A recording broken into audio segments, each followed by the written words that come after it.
नमस्कार दोस्तों, मैं कुमार प्रदीप। कैसे हैं आप लोग? मैं आशा करता हूं कि आप बहुत अच्छे होंगे। स्वागत है आपका एक बार फिर से हमारे वीडियो में। दोस्तों, आज का वीडियो हमारे पुराने वीडियो का पार्ट दूसरा है, यानी कि आधा वीडियो हमने पहले वाली वीडियो बना दिया है जिसको पार्ट 1 नाम दिया है। और वीडियो है दोस्तों, व्यापार से साम्राज्य तक। इस वीडियो हम देखेंगे दोस्तों कि वास्को डी गामा ने समुद्री मार्ग की खोज करके भारत पहुंचकर कैसे धीरे धीरे अन्य यूरोपीय कंपनियां भारत में पहुंची, उसके बाद ये कंपनियों के बीच कैसे विवाद हुआ और भारतीय नवाबों और कंपनी के बीच कैसे विवाद हुआ, धीरे धीरे इन विवादों ने बड़ा रूप कैसे लिया, कैसे युद्ध हुआ, यानी कि प्लासी का युद्ध कैसे हुआ, बक्सर का युद्ध कैसे हुआ और धीरे धीरे कैसे कंपनी के हाथ में सत्ता पहुंच गई। इस सभी को दोस्तों आज की वीडियो में देखने वाले हैं। इससे पहले वाला पार्ट हमने पुराने वीडियो बना दिया है, यानी इससे पहले वाले वीडियो बना दिया है। तो सबसे पहले हम देखेंगे कि वास्को डी गामा भारत कैसे पहुंचा और उसके बाद की कहानी क्या है। ठीक है, तो यहाँ हम बनाएंगे ज़्यादा, यानी कि उत्तरी अमेरिका और दक्षिण अमेरिका का मानचित्र नहीं बना रहे हम बनाएंगे केवल यूरोप का, अफ्रीका का और एशिया महाद्वीप का। ठीक है, तो यहाँ बनाते हैं, यहाँ हम केवल यूरोपीय महाद्वीप का, अफ्रीका महाद्वीप का मानचित्र बनाएंगे। ठीक है, ये दोस्तों अफ्रीका महाद्वीप का मानचित्र है।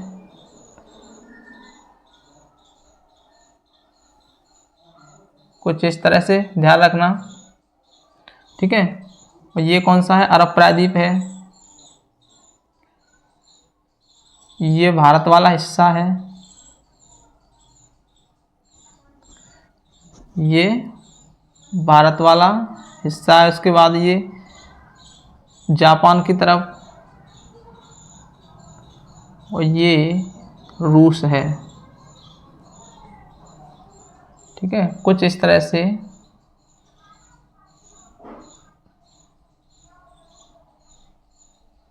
मैप बनता है।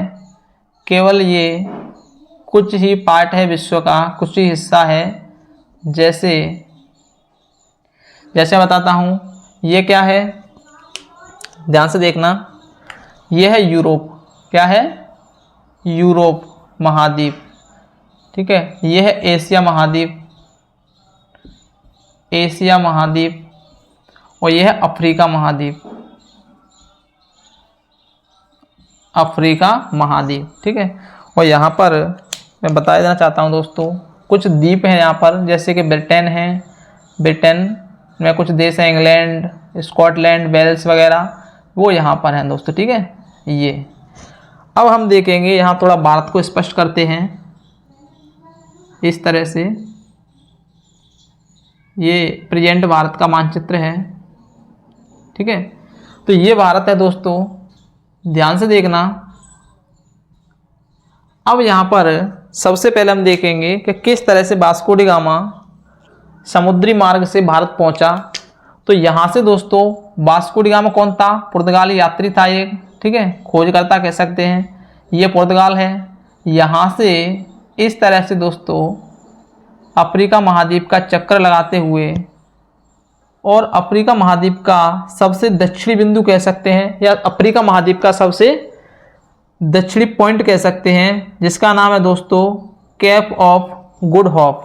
केप ऑफ गुड होप, यानी कि दक्षिण अफ्रीका का, यानी कि अफ्रीका महाद्वीप में जो दक्षिण अफ्रीका है उसका जो अंतिम बिंदु या अंतिम छोर कह सकते हैं, इसे कहते हैं केप ऑफ गुड होप। इसका चक्कर लगाते हुए और वास्को डी गामा कहाँ पहुंचा? भारत। अब भारत पहुंचा तो ये कब पहुंचा? ये पहुंचा दोस्तों 1498 में। यहाँ लिख रहा हूँ, इससे पहले वाली वीडियो में बना दिया है हमने दोस्तों। ये पार्ट 1498 में वास्को डी गामा कहाँ पहुंचा? भारत पहुंचा। ठीक है, वास्को डी गामा। ठीक है, ध्यान रखना। और ये भारत में कहाँ पहुंचा? ये पहुंचा दोस्तों भारत के कालीकट बंदरगाह पर। कहाँ पहुंचा? कालीकट बंदरगाह। पूछा जाता है, कालीकट बंदरगाह पहुंचा। अब हम देखेंगे कि वास्को डी गामा के जैसे ही समुद्री मार्ग की खोज की भारत की वास्को डी गामा ने, उसके बाद किस तरह से यूरोपीय कंपनियां भारत पहुंची और यूरोपीय कंपनियों ने धीरे धीरे कैसे अपना वर्चस्व जमाया, कैसे अपने व्यापार को आगे बढ़ाया, ये सभी हम इस वीडियो में अभी देखने वाले हैं। ठीक है, अब यहाँ पर क्या हुआ, इसके बाद क्या हुआ, धीरे धीरे अन्य कंपनियां आती गई। मैंने आपको बताया कि एक के बाद एक भारत में कंपनियां आती गई। तो सबसे पहले कौन आए थे भारत में, सबसे पहले आए थे पुर्तगाली। या मैं लिख रहा हूँ भारत में आने वाले अंग्रेजों का क्रम, अंग्रेजों का या फिर यूरोप वालों का क्रम। तो सबसे पहले कौन आए थे, पुर्तगाली आए थे। सबसे पहले आए थे पुर्तगाली, उसके बाद कौन आए थे, उसके बाद आए थे डच, उसके बाद आए थे अंग्रेज,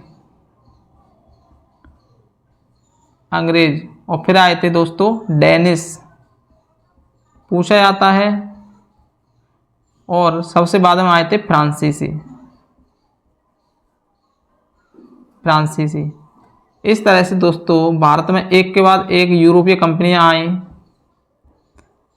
तो सबसे पहले कौन आए थे, सबसे पहले आए थे पुर्तगाली, उसके बाद डच, उसके बाद अंग्रेज और उसके बाद डेनिस, फिर फ्रांसीसी। ठीक है, तो पुर्तगाली सबसे पहले आए और भारत से सबसे बाद में गए, यानी कि सबसे पहले भारत आए और सबसे बाद में भारत से गए। ठीक है, यहाँ पर डच की बात करते हैं, अंग्रेजों की बात करते हैं, डेनिश की बात करते हैं, तो ये बीच में ही आए और बीच में ही चले गए, मतलब बाद में आए और थोड़े पहले ही चले गए। ठीक है, अब बात करते हैं फ्रांसीसी की। तो फ्रांसीसी सबसे बाद में आए और सबसे पहले चले गए। ठीक है, फ्रांसीसी सबसे बाद में आए, सबसे पहले चले गए, और जो सबसे पहले आए वो सबसे बाद में गए। ये क्रम पूछा जाता है कि यूरोप वालों का भारत में आने का क्रम क्या है। तो सबसे पहले पुर्तगाली, डच, अंग्रेज, डेनिश और फ्रांसीसी, इस तरह से आए। तो हम बात करेंगे वास्को डी गामा कौन है, ये है पुर्तगाली। ठीक है, इसके बाद अंग्रेज आए। तो अंग्रेजों ने दोस्तों सबसे पहले, ध्यान से देखना, अंग्रेजों ने सबसे पहले 31 दिसंबर 1600 ईस्वी में क्या स्थापित की, ईस्ट इंडिया कंपनी स्थापित की अंग्रेजों ने। ठीक है, ईस्ट इंडिया कंपनी,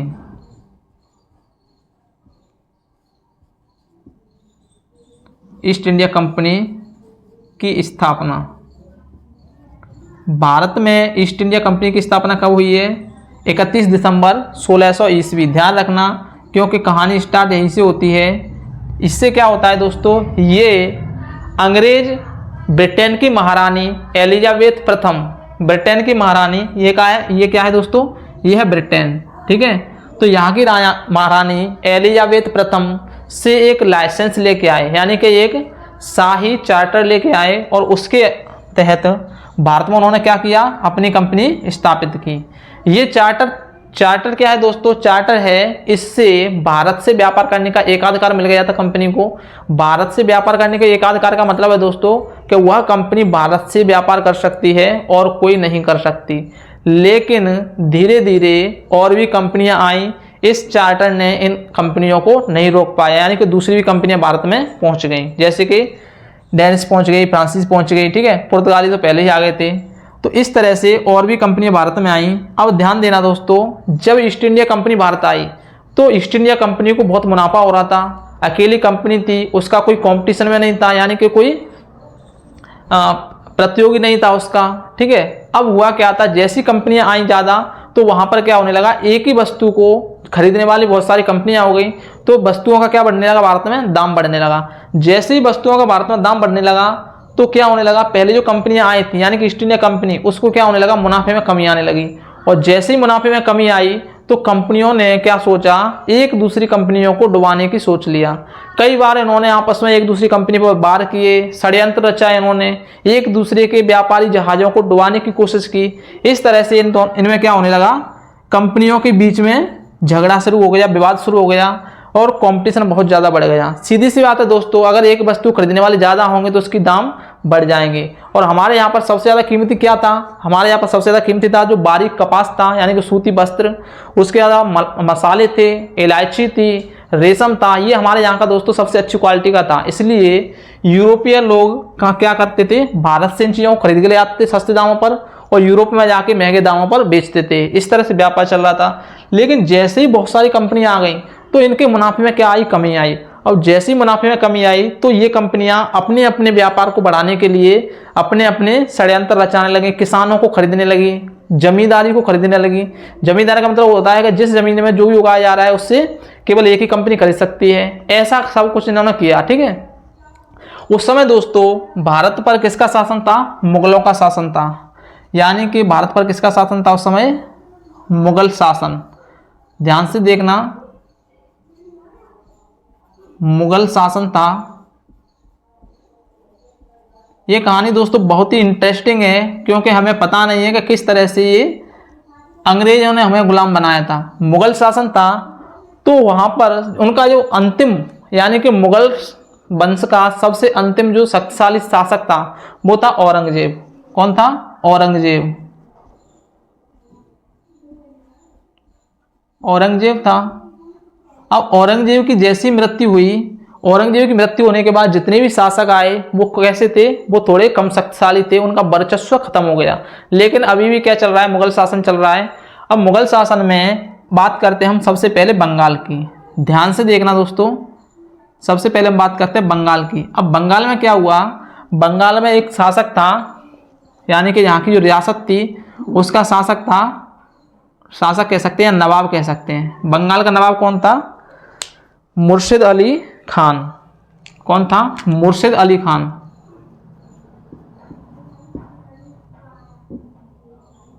मुर्शिद अली खान। मुर्शिद अली खान था। मुर्शिद अली खान, उसके बाद मुर्शिद अली खान की मृत्यु हो गई थी, तो फिर इसका शासक कौन बना, अली वर्दी खान। अली वर्दी खान।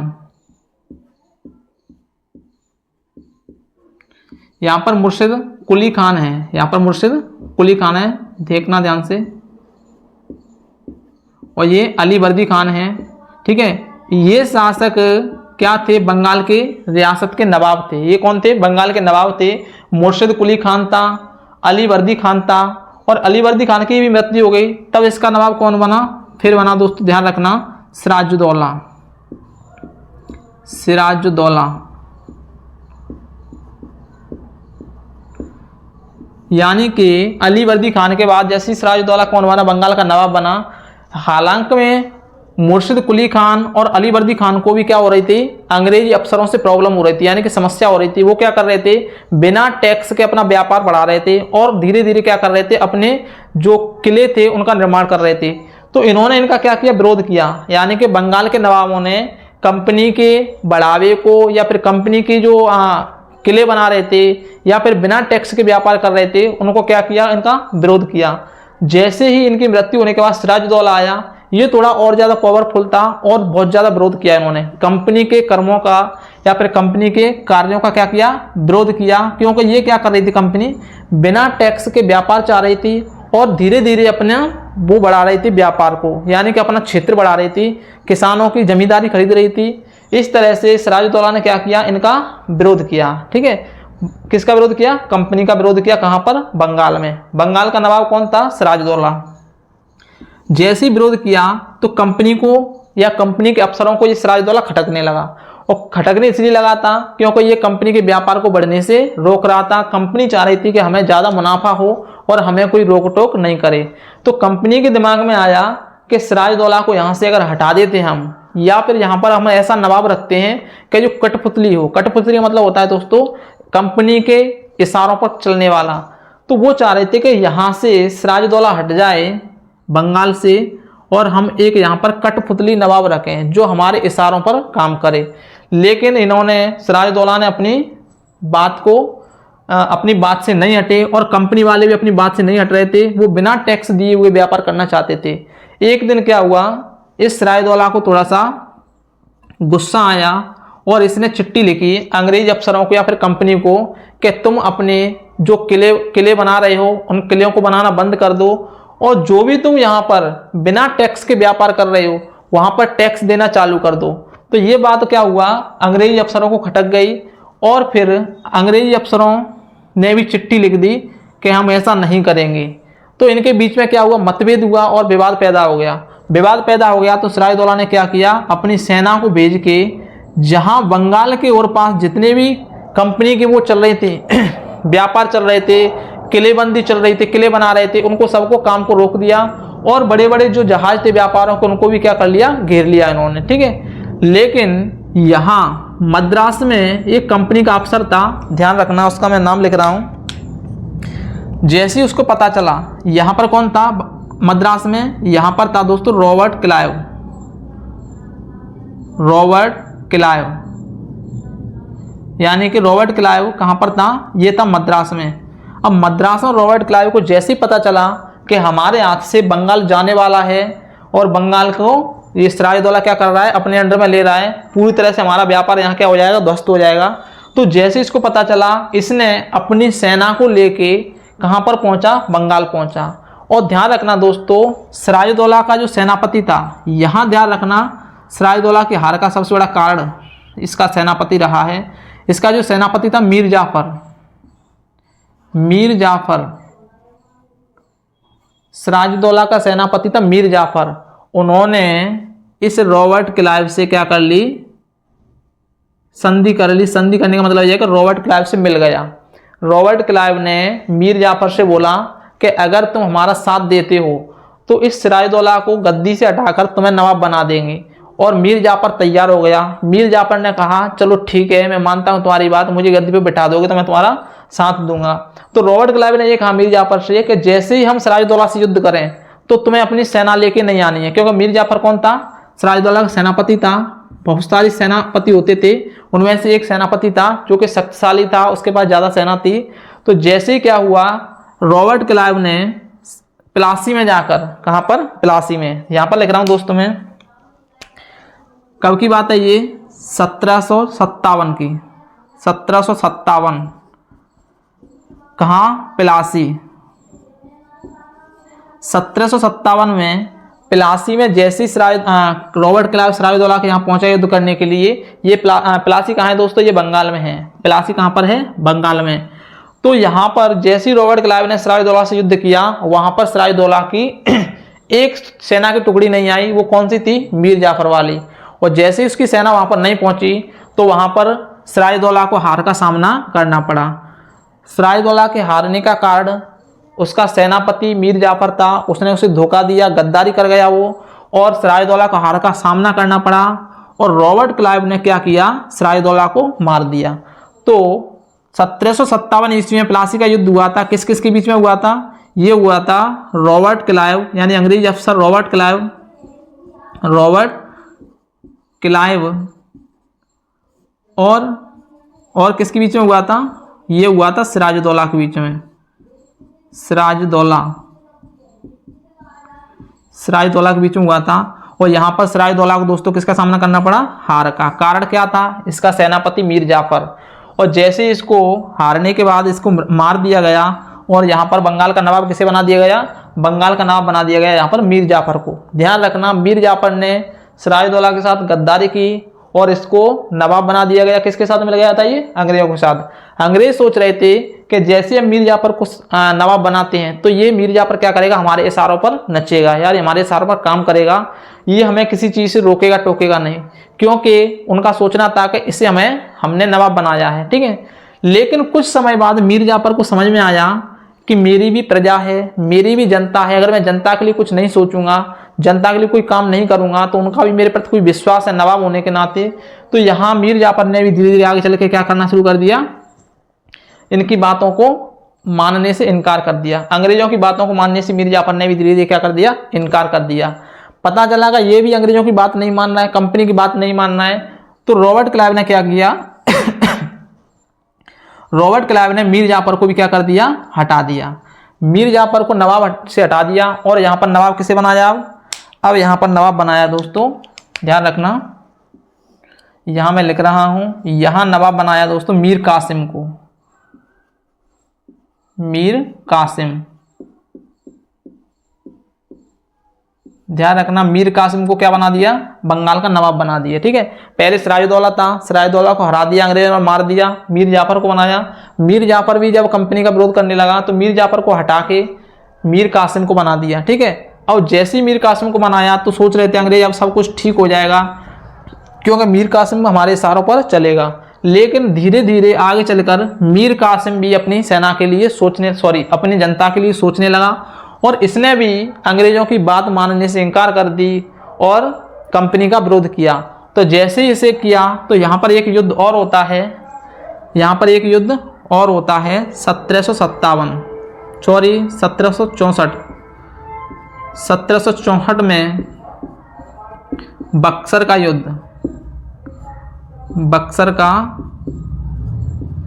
युद्ध होता है। और यहाँ पर बक्सर के युद्ध में जैसे ही मीर कासिम को हार मिलती है, तो यहाँ से मीर कासिम को हटाकर क्या बना दिया, मीर जाफर को अपना नवाब बना दिया, मतलब बंगाल का नवाब बना दिया। ठीक है, अब आगे चल के क्या हुआ, जैसे ही ध्यान से देखना इधर 1765 में क्या हुआ, मीर जाफर की मृत्यु हुई। 1765 में मीर जाफर की क्या हुई, मृत्यु। और जैसे ही 1765 में मीर जाफर की मृत्यु हो गई तो क्या हुआ, रॉबर्ट क्लाइव ने खुद ऐलान कर दिया कि अब बंगाल का शासन हमको चलाना पड़ेगा, बंगाल का नवाब हमें बनना पड़ेगा। और ये बोला कि अब यहाँ पर जो बंगाल का जो शासन है, शासन व्यवस्था है, उसका नवाब रॉबर्ट क्लाइव को खुद बनना पड़ेगा। ये बात रॉबर्ट क्लाइव ने कब बोली थी, जब मीर जाफर की मृत्यु हो गई थी 1765 में। और साथ ही साथ जो मुगल बादशाह थे, जहाँ दिल्ली से शासन कर रहे थे, उन्होंने भी क्या बोला कि अब नवाब क्या है, उनका अनुभव थोड़ा कम था, इसलिए उनको क्या बना दिया, कंपनी वालों को। कंपनी को क्या हुआ, 1765 में कंपनी को क्या मिल गई, कंपनी को दीवान बना दिया बंगाल का। कंपनी को क्या बना दिया, दीवान। ध्यान रखना, दीवान का मतलब होता है कंपनी क्या करेगी, अब बंगाल के क्षेत्र से पूरा राजस्व इकट्ठा करेगी। राजस्व इकट्ठा करने की जिम्मेदारी किसकी होगी, अब कंपनी की होगी। और जैसे ही कंपनी को दीवान बना दिया गया तो यहाँ से कंपनी को एक बहुत बड़ी जीत मिली। जीत का मतलब है यहाँ से कंपनी को बहुत बड़ी ताकत मिली, क्योंकि अब वो व्यापार चलाने के लिए, सेना के खर्चे के लिए और अपनी आवश्यकताओं की पूर्ति के लिए पैसा कहाँ से इकट्ठा करेगी, राजस्व से इकट्ठा करेगी। इस तरह से धीरे धीरे कंपनी ने क्या किया, अपने आप को क्या बनाया, शक्तिशाली बनाया। ठीक है, क्योंकि कंपनी को जैसी दीवान मामला मिल गया, दीवानी मिल गई कि कहाँ की, बंगाल की। दीवानी का मतलब होता है राजस्व इकट्ठा करने का अधिकार। जैसे ही राजस्व इकट्ठा करने का अधिकार मिला तो कंपनी को बहुत ज़्यादा फायदा हुआ, क्योंकि उससे वो व्यापार को बढ़ा रहे थे, अपनी शक्तियों को बढ़ा रहे थे और अपनी आवश्यकताओं की पूर्ति कर रहे थे। इस तरह से धीरे धीरे करके आगे चल के जो कंपनी थी वो शक्तिशाली हो गई, और आगे चल के उन्होंने क्या किया, कंपनी को छोड़कर भारत पर शासन करना शुरू कर दिया। इस तरह से दोस्तों व्यापार से साम्राज्य तक अंग्रेजों ने क्या किया, भारत पर कब्जा किया है। देख लेना दोस्तों ध्यान से। धन्यवाद वीडियो को एंड तक देखने के लिए।